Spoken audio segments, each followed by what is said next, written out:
Thank you. It's nice to be wanted. I must tell you, for the people in the back, it's Dick Cavett up here. I can't believe that I'm here tonight. It's not Carnegie Hall that gets to me, but I can't believe that I know Groucho Marx and that he asked me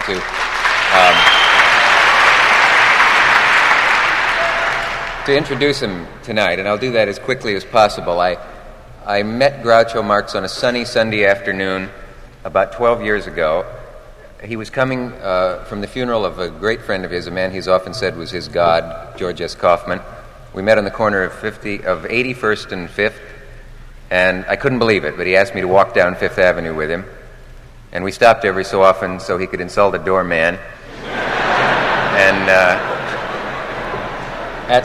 when we got to the plaza where he's staying, I assumed that the dream was over, and I was trying to think of a way to say goodbye, and he said in that familiar soft voice that I knew first from the quiz show and then from the movies, "Well, you certainly seem like a nice young man, and I'd like to have lunch with you." And we had lunch. It was wonderful. I went home and wrote it down as much as I could remember of it. I remember for dessert, the captain and the waiter both came over to take his dessert order, and Groucho said, "Do you have any fruit you can recommend?" to the waiter. And I don't mean the captain here. It was like that. The only sad thing about Groucho's life is that there are so many thousands of funny things that have gone unrecorded. Luckily, there was someone along at the anti-Semitic country club when they told him he couldn't use the pool. And he asked, since my daughter's only half Jewish, could she go in up to her knees?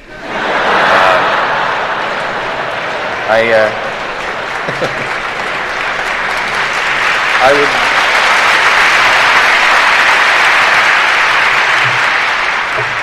Thank you for him.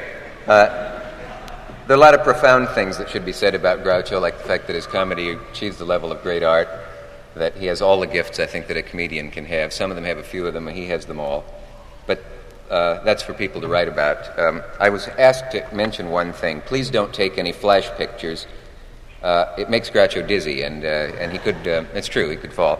And he wanted me to mention that, and I said, how can I say that and not alarm the audience? And he said, easy, tell them I'll drop dead if they do. So he's serious, but not when you want him to be.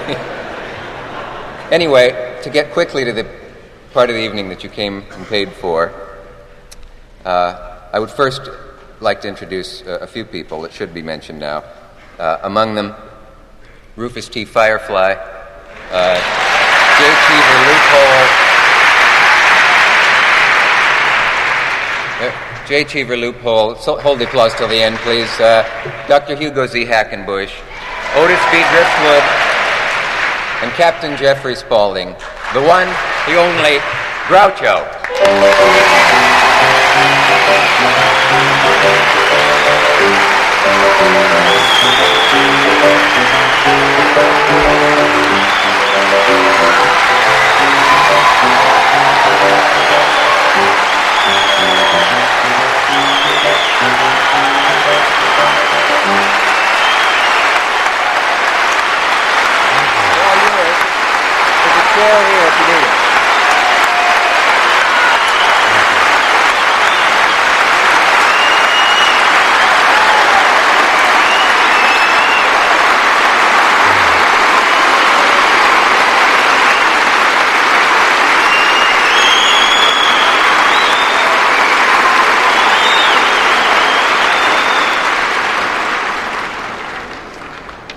First, I would like to take a bow for Harpo and Chico.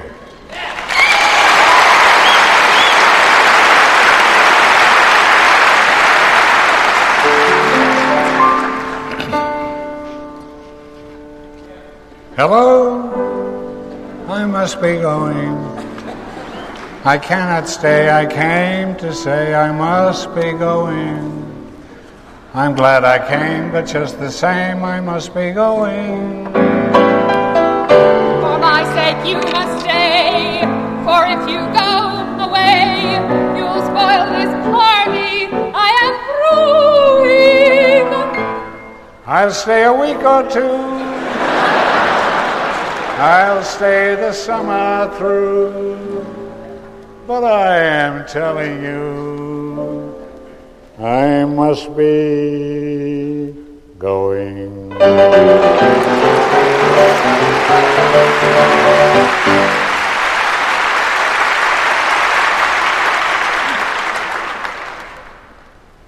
I understand that some time ago Jack Benny played the violin here at Carnegie Hall.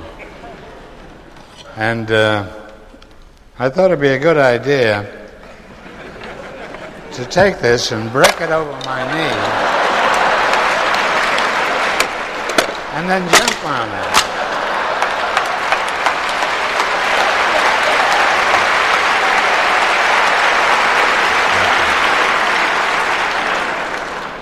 I've had quite enough of Jack Benny.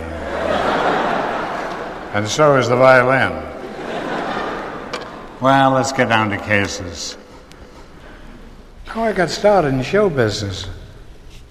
I saw an ad in the Morning World, which doesn't exist anymore. And hardly do I.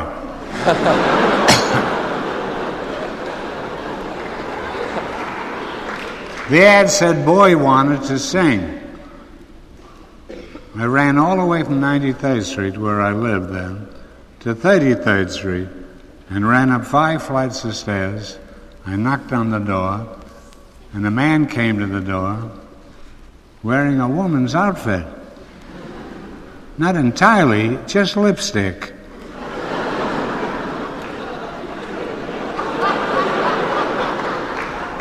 And I realized that that was the profession that I wanted to enter.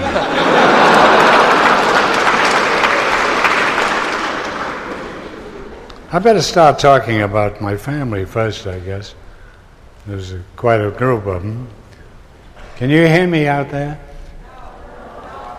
You're not missing anything.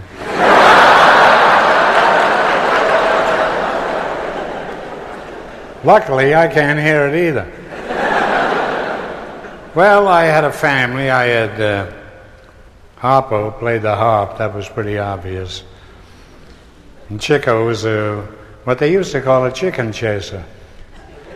In England now, they call them birds, which is the equivalent of a chicken chaser in America 50 years ago. He did very well with that, too. And Zeppelin was born when the Zeppelin arrived in Lakehurst, New Jersey. He had nothing to do with the arrival.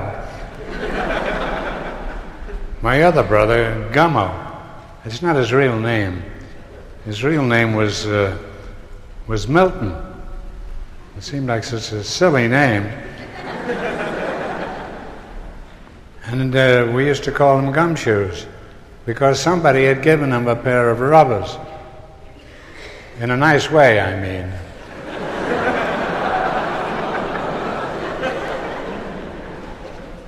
And that's his name, Gummo Marx. My name, of course, I never did understand. I had an uncle named Julius. He was well over 4 feet.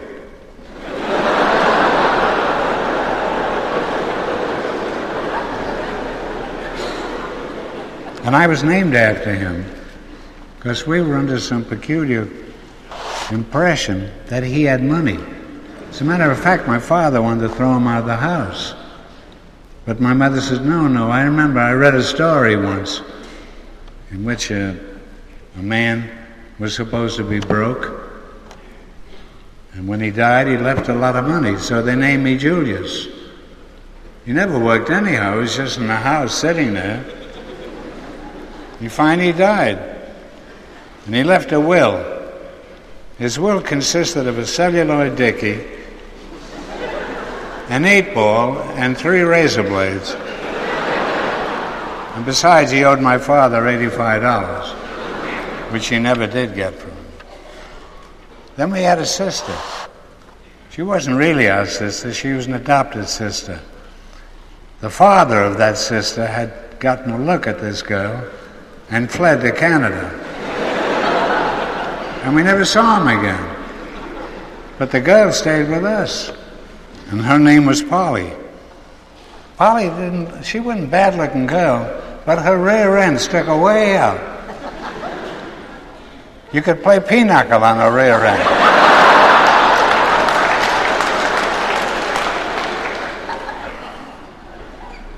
And Chico was the gambler of the family.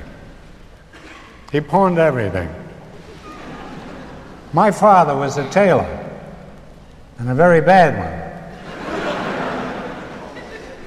And Chico was always short of money, and he used to hock my father's shares.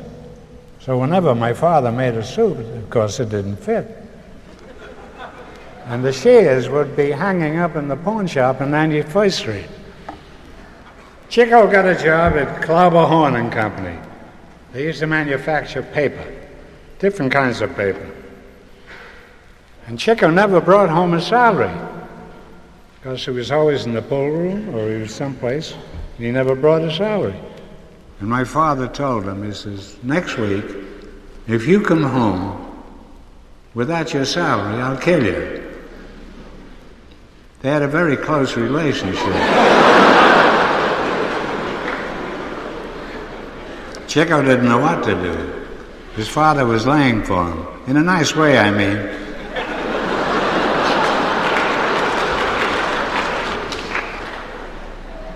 And Chico entered apprehensively. And there was my father waiting for him. And Chico says, Dad, I got a great surprise for you. They had a sale today on paper. And I took the $3 that I was supposed to bring home, and I bought this paper. And my father opened it, and it was toilet paper. It was the first time we had ever seen toilet paper in Ireland. We had always used either the Morning World or the Herald Tribune. And when I was real young, before that, I used to smoke it. I'd smoke it up into a small bowl and then light it. It was very good. It was a very peculiar family. I had an uncle who was a chiropodist. He would come to your house and he had a small suitcase and he would cut your toenails for 25 cents.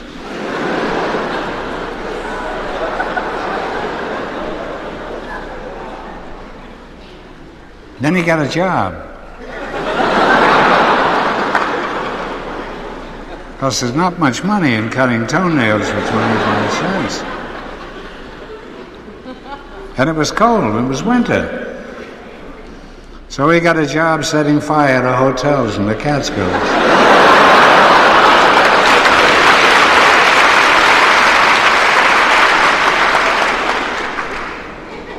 Then he was so good at this that they finally transferred him and they gave him a job in the Adirondacks, where they had much bigger hotels to bind up. He finally wound up in Sing Sing. Marvin Hamlish. That must be you, huh? Oh, this is Marvin Hamlish.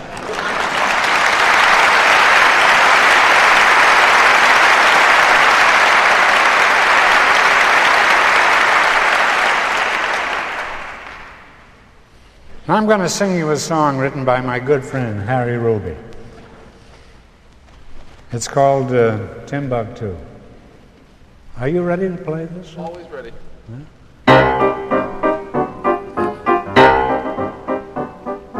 Long ago in old New Amsterdam, there lived a cousin of the Duke of Buckingham. His friends knew Buckingham to be a sport, so they cut their ham and called him Buck for short.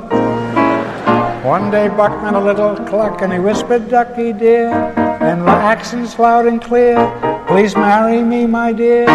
She replied, "I will be your bride, but there must be no delay." So they were buckled up that day. Soon they had a little bucks to know how fast they grew. There was 1 buck, 2 bucks, 3 bucks, 4 bucks, no one knows how many more bucks. Mrs. Buck would play the ukulele every morning till 2. And while old man Buck was singing, all the little bucks were bucking, ringing. When they had eggs for breakfast, Buck was out of luck. Each buck would eat a dozen eggs, and a dozen cost a buck. The landlord came to raise Buck's rent, but he couldn't raise a sou. So he backed out and mowed the truck, and he said goodbye, said good luck, and he said good luck, he said goodbye, and he's to Timbuctoo.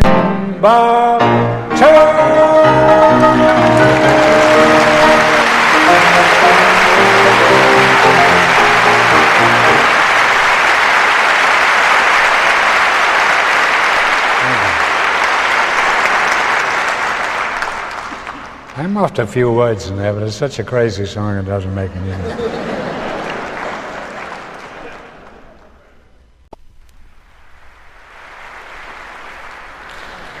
I used to live in a street called 93rd Street, and there was a girl there that I was stuck on.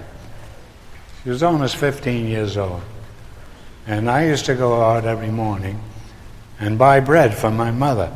And I used to get the stale bread because it was 4 cents, and the regular bread was 5 cents. So in no time at all, in about 4 months, I had saved 70 cents. And I was stuck on Annie Berger. She had a great pair of legs, and I used to watch her walk upstairs. She lived on the floor above us. So one day, after I had the 70 cents, I said, "Why don't I take you to the theater?" I had it all figured out. 10-cent car fare for 2, 10 cents for car fare coming back, and 50 cents for 2 seats in the 3rd gallery. Now, when we got to the theater, there was Hammerstein's Victoria Theater, there was a fellow selling sauerkraut candy in front of the theater, and it was a nickel bag. And she said, "Gee, I'd love to have some of that sauerkraut candy." Well, I only had 10 cents left by this time. So I bought her a bag of this candy. Now we're sitting in the gallery so high, you couldn't even see the actors. And she starts eating the sauerkraut candy. And I can hear her, and I can't hear the actors on the stage.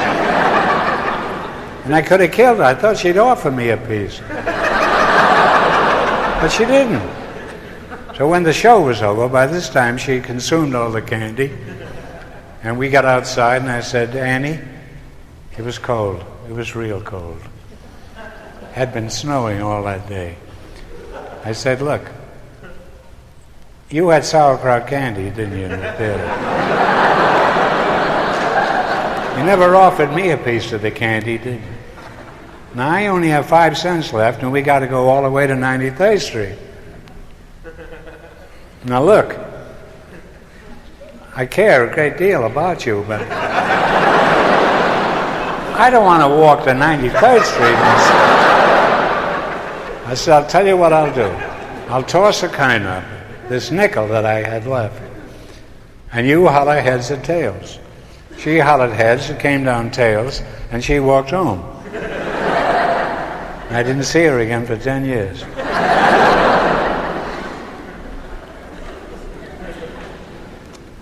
Soon we were in Vaudeville, and I was a German comedian with a spade beard. I was dressed like my uncle Al Sheen, with Gallagher and Sheen in those days. That was my mother's brother. I don't know if you remember him, but he used to sing, "Oh, Mr. Gallagher, oh, Mr. Gallagher, what's on your mind this morning, Mr. C?" So I became a German comedian.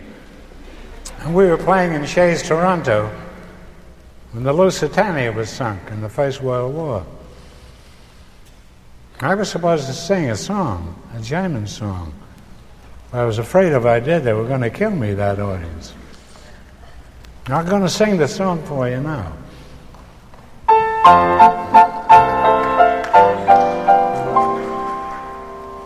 I once knew a woman who couldn't spell cat. Her face was as homely as cinch. That wasn't necessary, that part.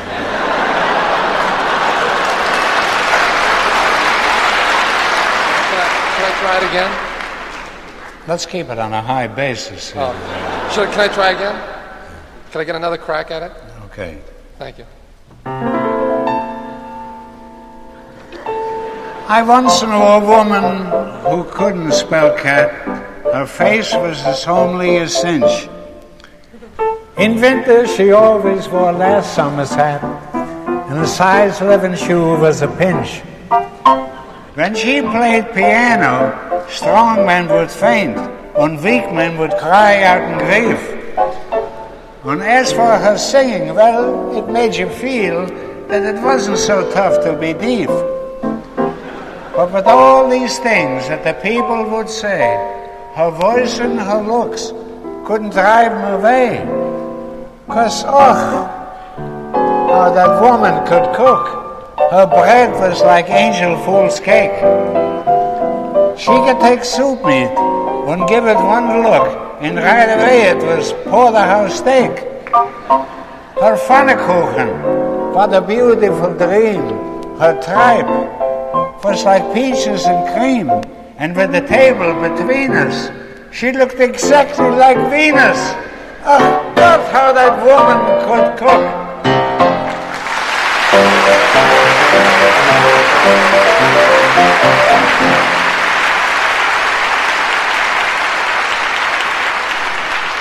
Well, obviously, with the Lusitania laying at the bottom of the Atlantic Ocean, I'd have got killed if I sang that song in Canada. So I put some makeup on him, and I made myself a Jew comedian, which I'd never been. I'd never been a Jew comedian. And I sang this song. Mr. and Mrs. Klein, they lived a life so fine until the relatives came.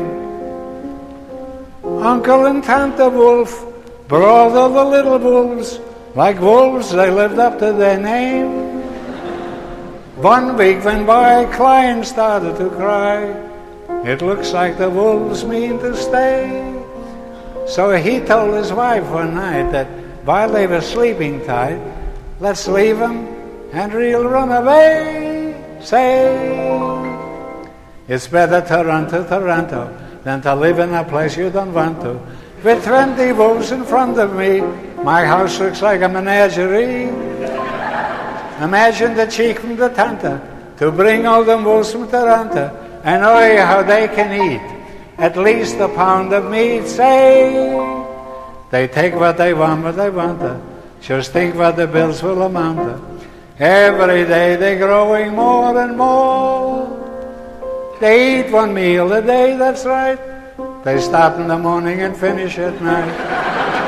It's going to be a cold, cold winter, and I can't keep the wolves from the door.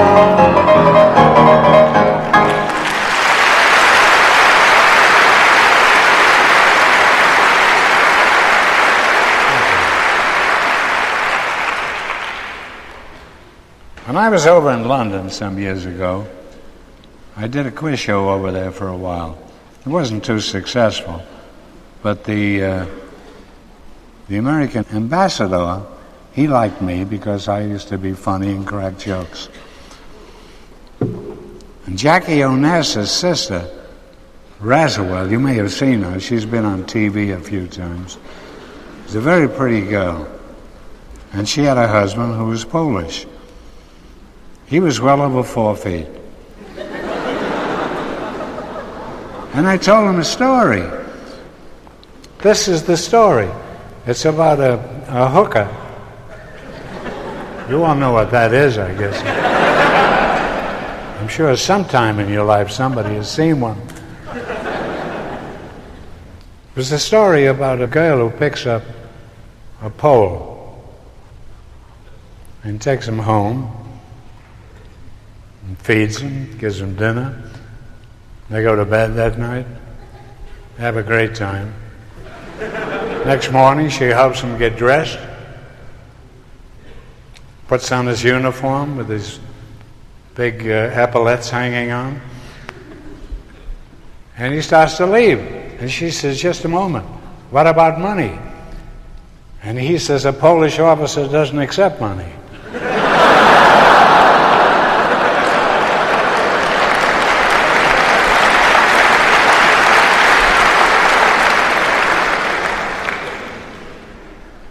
I don't know if you remember the Second World War, because there's so many now, it's hard to keep track of them.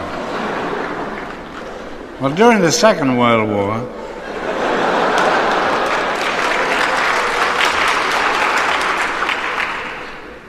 Hess had been sent by Hitler to try to negotiate peace with Churchill. Churchill at that time was in the projection room at 10 Downing Street running monkey business.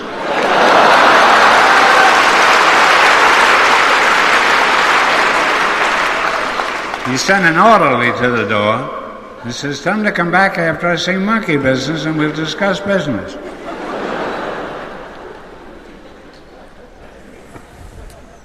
One night at the embassy, Winston Churchill's daughter, Mary, was my dinner partner. And when the butler passed around the cigars, he said, take one for me. I said, what? What do you want a cigar for? You don't smoke cigars, do you? She says, no, my father does, Winston. And we play a little game. I said, what kind of a game? I take a cigar, and he takes a cigar, and then he bets me £1, I think was around $2.50. And we bet who can hold the ash on the cigar the longest. At this time, he was running the British government.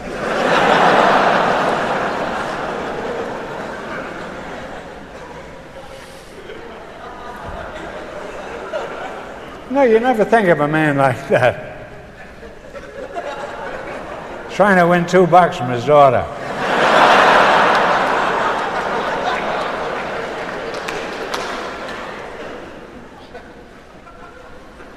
Speaking of vaudeville, there used to be a critic in Chicago when we played there by the name of Percy Hammond. This is about 30 years ago, I guess. He was on the Chicago Tribune. And he reviewed our act. We did a big acting. We had about 25 people in the act. And he reviewed the act. And the next morning, this was the review. He said, the Marx Brothers and their various relatives ran around the stage for almost an hour yesterday afternoon. Why, I'll never understand.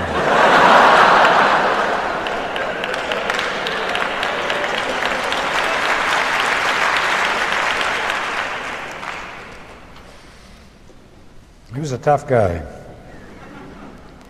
During the Second World War, years later, the Chicago Tribune correspondent had died. They had to get a new guy to go over and cover the war. And they had a big meeting one day. They had Ring Lardner there, and they had the whole staff of the Chicago Tribune.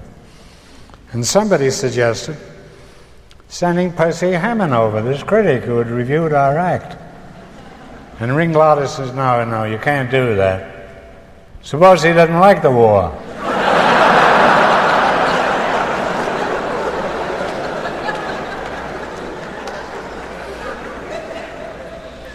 How many of you have read the George Kaufman book? Nobody, huh?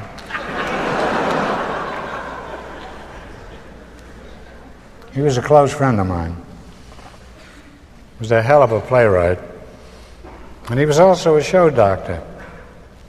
And I remember one of the Bloomingdale department store family was producing a show and opening it in Philadelphia. And they invited George Kaufman to come down there and see the show because it needed a little help. And Kaufman went down and sat in the second or third row. And when the show was over, the fellow from the Bloomingdales, he came down the audience and he said to George, he said, Kaufman said, tell you what you do. Close the show and keep the store open at nights.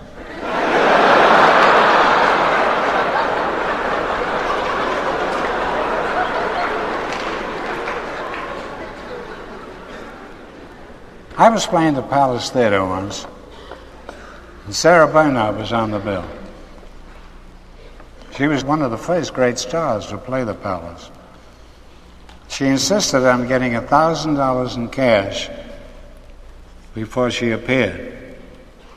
She was old at this time, but they wanted her at the Palace just the same. She used to do some scene where she used to lie in the coffin and play a dramatic scene. Oh, she was alive.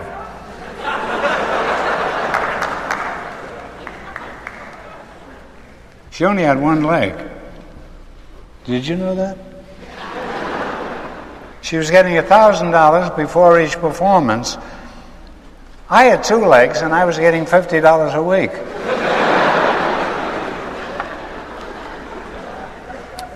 Once we were on the bill with Fanny Brice. I'm sure a lot of you remember Fanny Brice.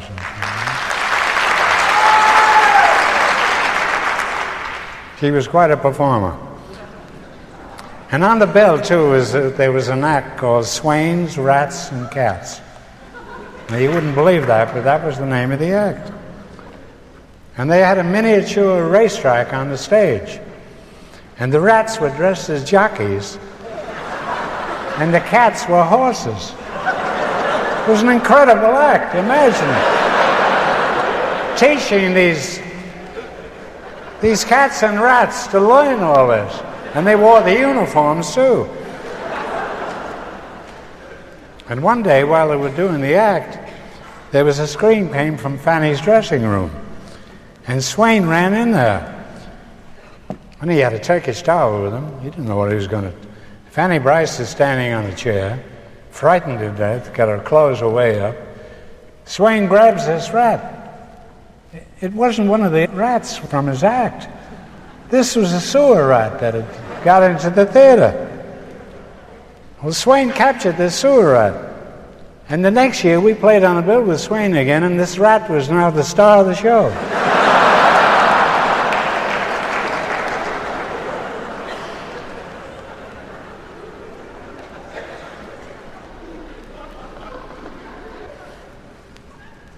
When we did Animal Crackers, we needed 2 minutes for a change, a scenery change. So I wrote a ridiculous poem. And I always think of whether the audience is really listening to the actor on the stage. I wrote the most ridiculous poem you could possibly write and tried it on the audience. And the first 10 weeks that we did the show, we used to get a sophisticated New York audience. And they used to laugh, and they used to applaud at the end.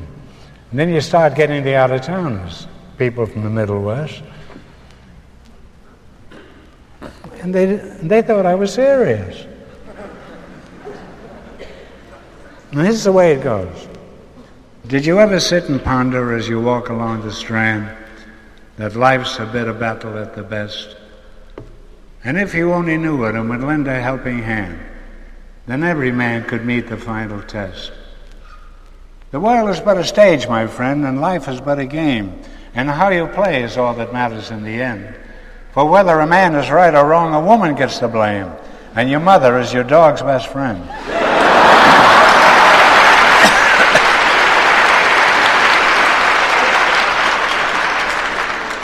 Then up came Mighty Casey and strode up to the bat.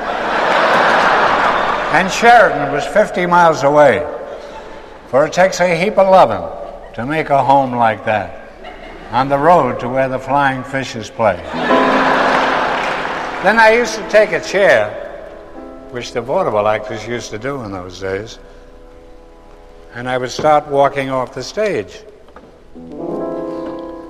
And the last line would be, "So be a real life Pagliacci and laugh, clown, laugh."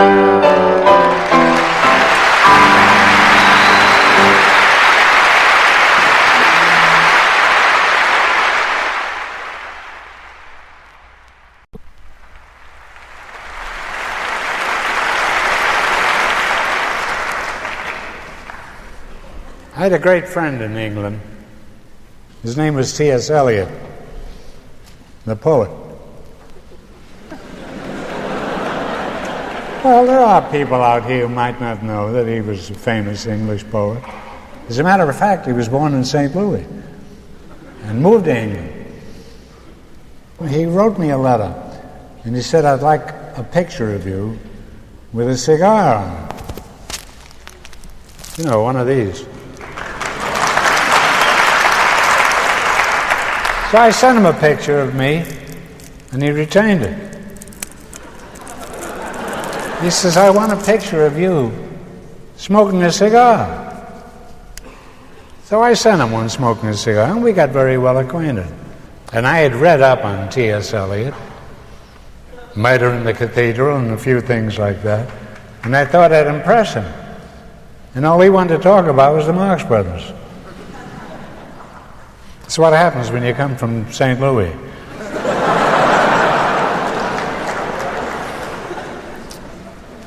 Well, he was a wonderful man. He was a great friend of mine. But eventually, he died. They had a great memorial, and Mrs. Eliot had asked me to go on the stage and say a few words about her late husband.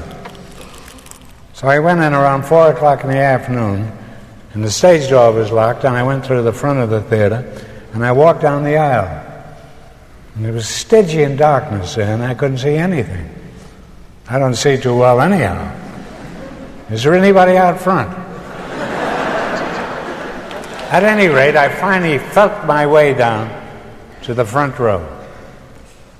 And I sat down. And I'm now sitting on, I can't think of his name.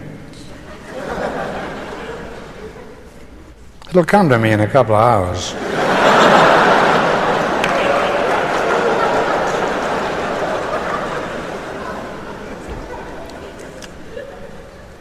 Did I sing, "Oh, How That Woman Could Cook"?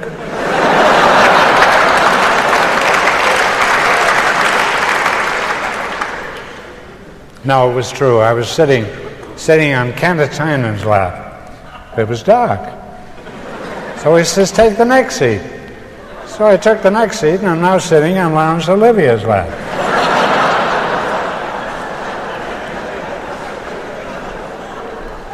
So he says, "What are you doing here, Groucho?" I says, "Well, I thought, I was invited by Mrs. Eliot to come over here. I thought I'd take a look at the theater." He says, "Why don't you get up on the stage and show us what you're going to do?" I said, "Well, I don't plan on doing anything here." "Well, not with all the actors you've got here. You had all the Shakespearean actors in England, and I was an old vaudeville ham." So he says, "Well, get up and say something. You've got to do something for Mrs. Eliot." So I went up on the stage, and this came to me while I was standing on the stage with Olivier down front and Cantatina. It's a tough audience for an old vaudeville actor. It was a story about a man who was condemned to be hanged. And the priest had said to him, "Have you any last words to say before we spring the trap?" And the man says, "Yes." He says, "I don't think this damn thing is safe."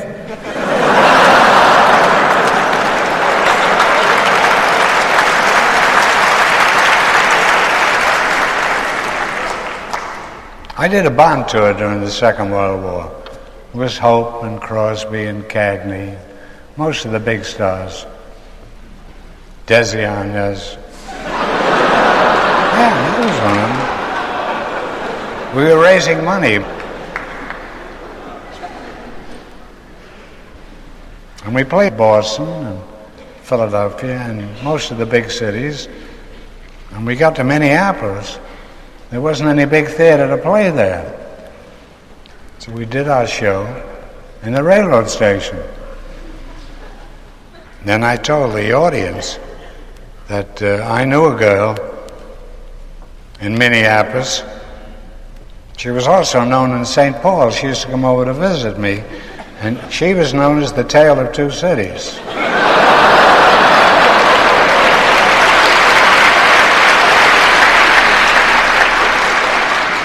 I didn't sell any more bonds, but they didn't allow me to appear anymore.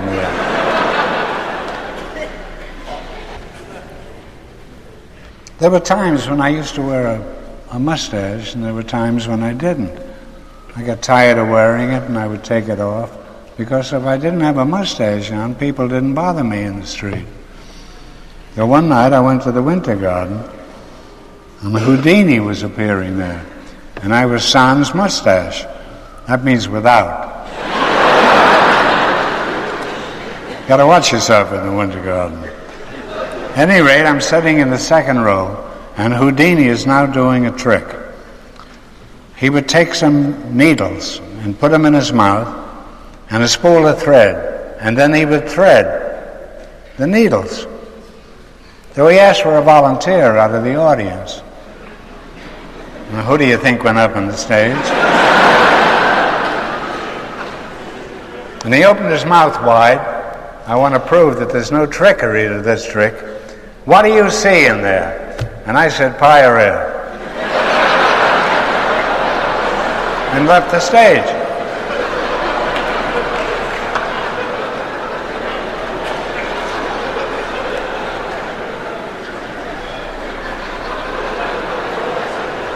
You know, Berlin wrote our first real Broadway play. It was Coconuts.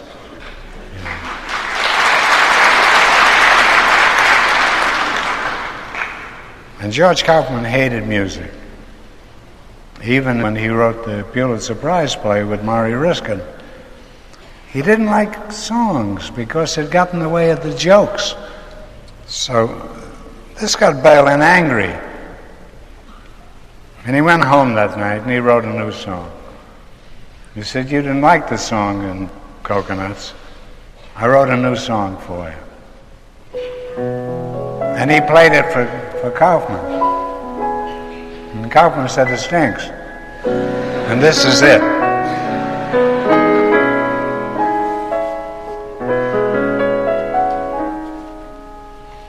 Sing it, you fool.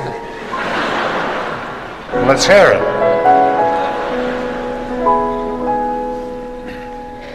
Da da da da.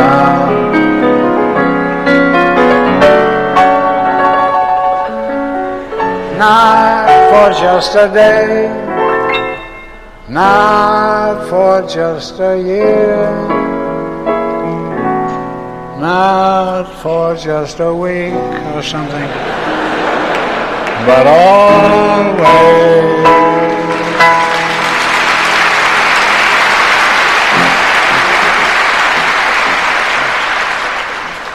Berlin and I were very friendly. And Harry Ruby and I surprised him.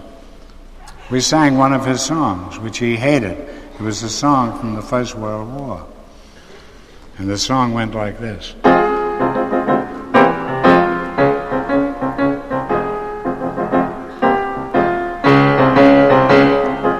Down below, down below, sat the devil talking to his son, who wanted to go up above, up above. He said, it's too slow for me down here, and so The devil said, listen, lad, listen to your dear old dad. Fantastic.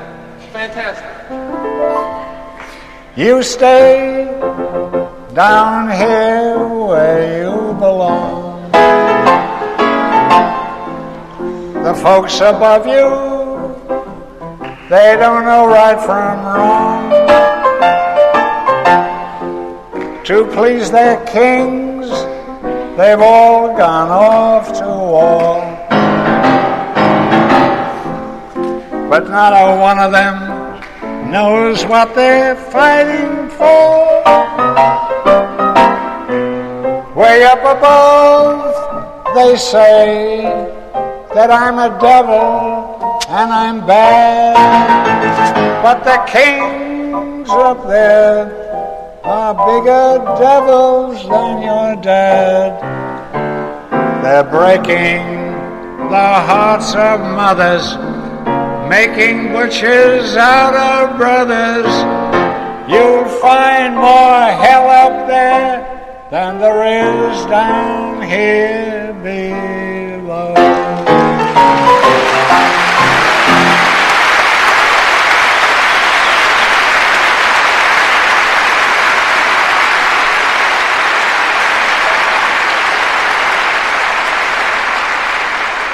We were sitting at a table, and Ruby was at the piano, and Berlin called me over. He says, if you ever have an urge to sing that song again, if you'll get in touch with me, I'll give you $100 not to sing it.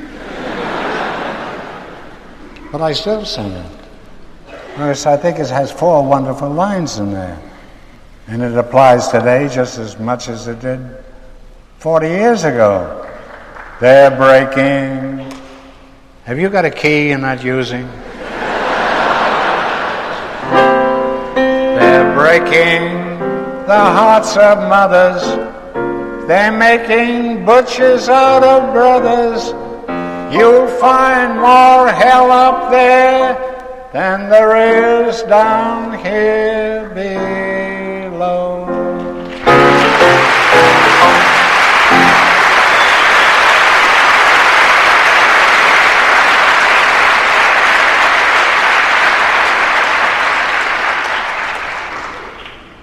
I knew a fellow named Otto Kahn. He was a very rich man, and he gave a lot of money to the Metropolitan Opera House at one time.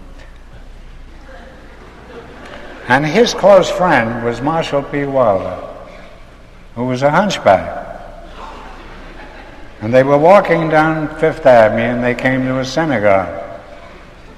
And Kahn turned to Wilder, and he said, Marshall, you know, I used to be a Jew. Marshall says, really? I used to be a hunchback.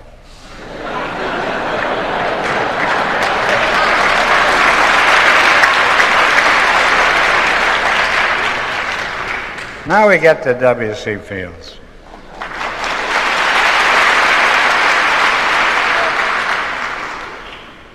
He was a friend of mine. He was a great drunk. And if they'd have had marijuana in those days, I'm sure he'd have been using it. And he lived in San Fernando Valley.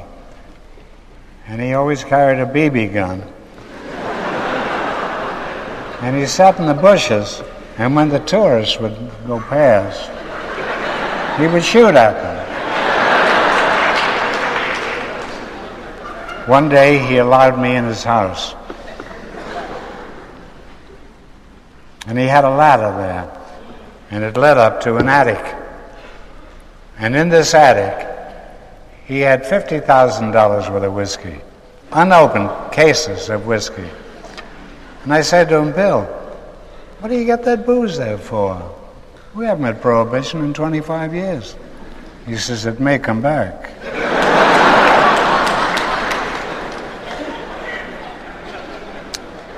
Fields was doing a picture many years ago with a kid named Baby Leroy.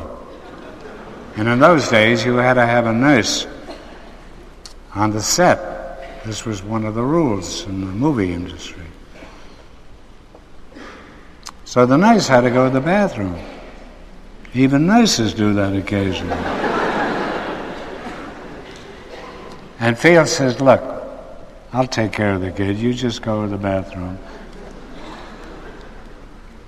And when she had gone, he took a bottle of booze out of his back pocket and got Baby Leroy dead drunk.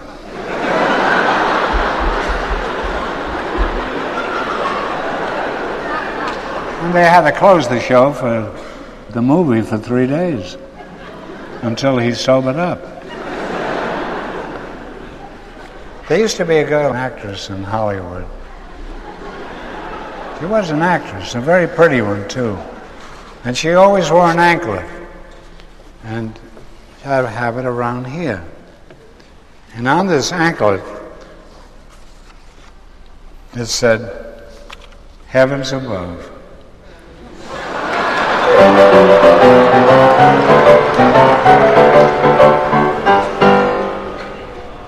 She did quite some business with that anklet. Well, you want me to leave the stage? I think we'll both go, yeah. Well, I'll go off.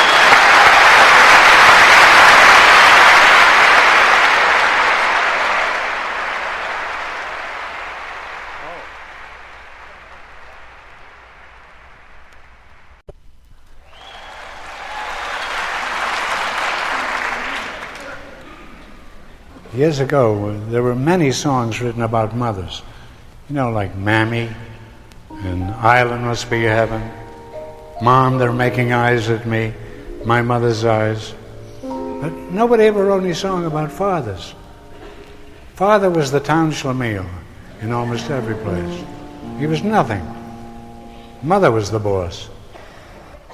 I think there were 2 songs that I remember. Pop Goes the Weasel.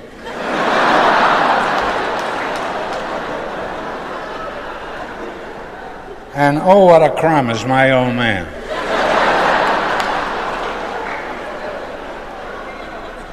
And I remember one more song. It was called Everybody Works But Father. He sits around all day, feet in front of the fireplace, smoking his pipe of clay. Mother takes in washing, so does Sister Ann. Everybody works in our house but my old man. That was a big hit, that song. And they even sang it in Europe, in Germany. Alles schafft aber nicht Vater, geht den ganzen Tag herum und raucht die verdammte Pfeife, das alles geht drüber und drum. Und Mutter nimmt den Washing und auch tut Schwester an. Alle arbeiten in unser Platz, aber nicht der alte Mann.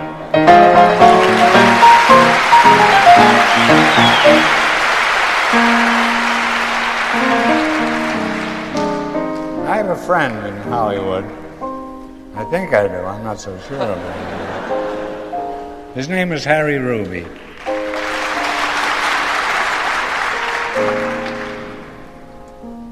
And he wrote a lot of songs that I have sung over the years.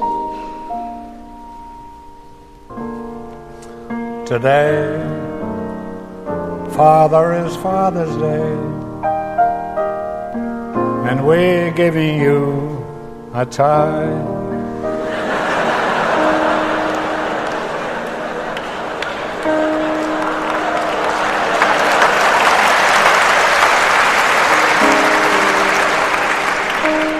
It's not much, you know, it is just our way of showing you we think you're a regular guy.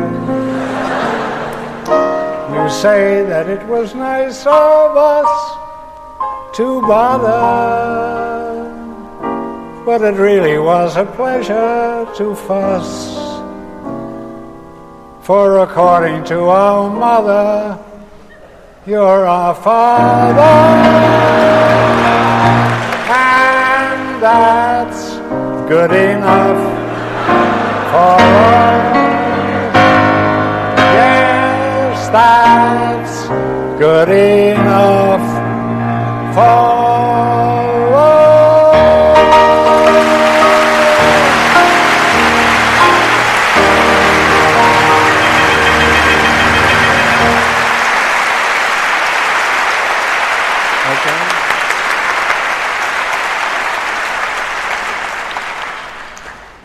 All I can tell you about Margaret Duman, who was Mrs. Rittenhouse in our picture.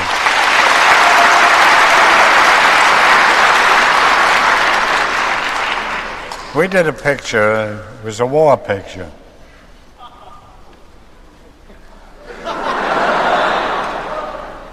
And a shell came through the window.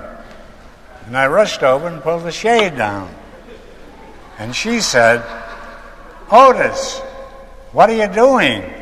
I said, "I'm fighting for your honor, which is more than you ever did."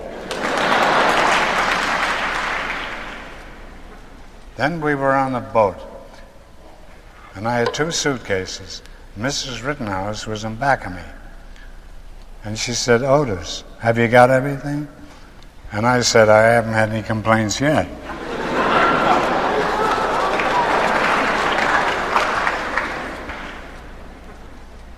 I was in a building called the Thalberg Building.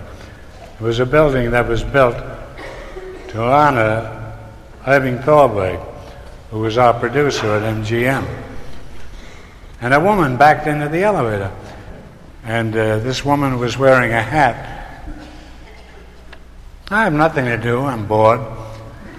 So I take the back of the hat and I push it up.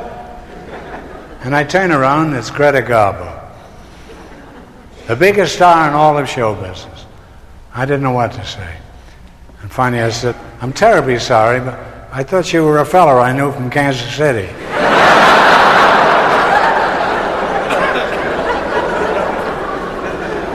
I was once invited to Cecil DeMille's projection room, and they were running Sampson and Delilah with Hedy Lamarr and Victor Mature.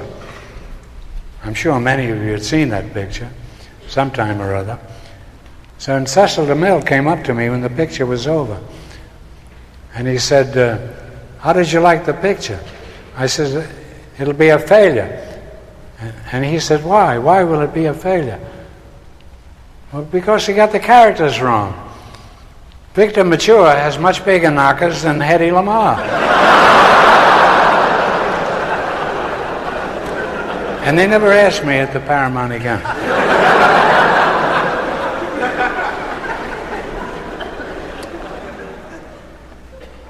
I remember playing baseball with Will Rogers in Baltimore.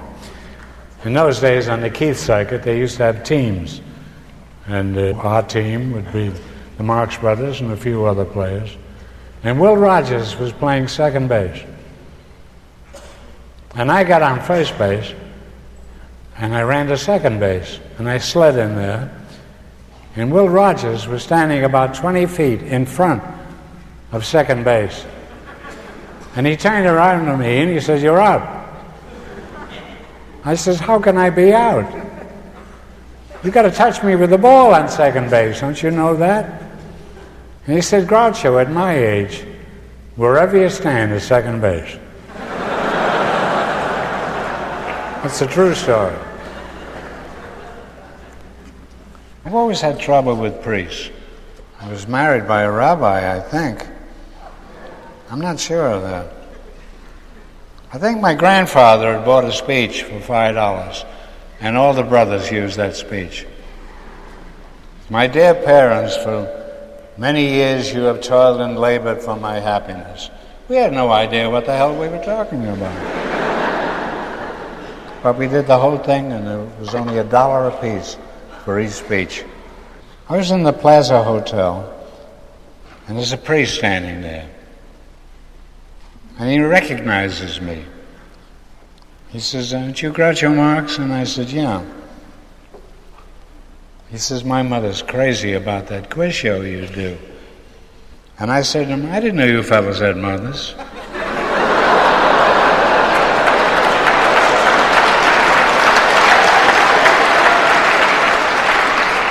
And I continued. I said, "I always thought it was Immaculate Conception." Then I was in Montreal. I made a quick exit out of the elevator. I was in Montreal, and a priest comes up to me, puts out his hand. He says, "I want to thank you for all the joy you've put into this world." And I shook his hand, and I said, "And I want to thank you for all the joy you've taken out of this world.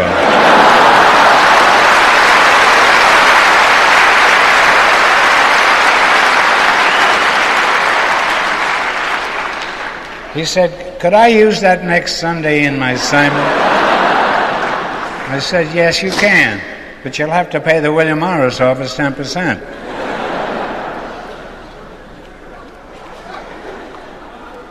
I was in Italy, I was in Rome. Wonderful city. And I just lit $1 cigar. And I was walking to the corner. And somebody bumped against me. And this is $1 cigar, I wasn't going to let it lay there. So I reached down to pick it up and I says, Jesus Christ. And I turn around, there's 2 priests standing next to me. And one of them had bumped against me. And he reached in here and pulled out 2 cigars. He says, Groucho, you just said the secret word.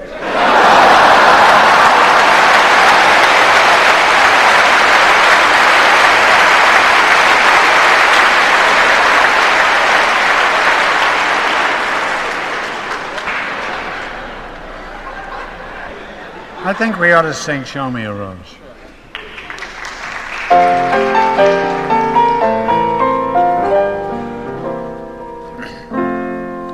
Ever since songwriters started writing songs, they have written songs about the rose. Red roses, blue roses, old roses, new roses, roses from the north and south and west. But here's the rose song that I love the best. Show me a rose and I'll show you a girl who cares.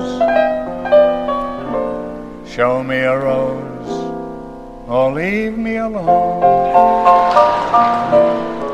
Show me a rose and I'll show you a storm at sea. Show me a rose or leave me alone. She taught me how to do the tango down where the palm trees swayed. I called a rose a mere, and she called a spade a spade. Show me a rose and I'll show you a stag at bay. Show me a rose or leave me alone. One night in Bixby, Mississippi, we watched the clouds roll by. I said, my dear, how are you? And she whispered, so am I. Show me a rose and I'll show you a girl named Sam. Show me a rose or leave me alone. Show me a rose, a fragrant rose. Make believe that you don't know me until you show me a rose.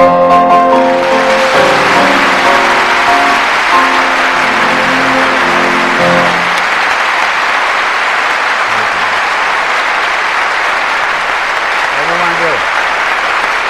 Lydia?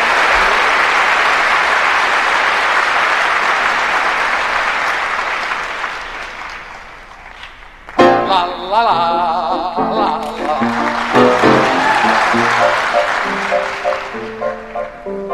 Lydia, oh Lydia, say have you not Lydia? She has eyes that men adore so, and a torso even more so. Lydia, oh Lydia, that encyclopedia. Lydia, the queen of tattoo. On her back is the Battle of Waterloo. Beside it the wreck of the Hesperus too, and proudly above waves the red, white, and blue. You can learn a lot from Lydia. La la la la la la la la la la la. When her robe is unfurled, she will show you the world. If you'll step up and tell her where, for a dime you can see Kankakee or Paris or Washington crossing the Delaware. La la la la la la. Oh Lydia, say, have you met Lydia? Lydia the tattooed lady. When her muscles start relaxing, up the hill comes Andrew Jackson. That encyclopedia, Lydia the queen of tattoo. For 2 bits she will do a mazurka in jazz, with a view of Niagara that nobody has. And on a clear day you can see Alcatraz. You can learn a lot from Lydia. La la la la la la la la la. Come along and see Buffalo Bill with his class. Just a little classic by Mendel Picasso. Here's Captain Spaulding exploring the Amazon. Here's Godiva but with her pajamas on. La la la la la la la. Oh Lydia, say, have you met Lydia? Lydia, the queen of them all. She once swept an admiral clear off his feet. The ships on her hips made his heart skip a beat. And now the old boy's in command of the fleet. For he went and married Lydia. I said Lydia. He said Lydia. I said Lydia. He said Lydia. Oh, Lydia.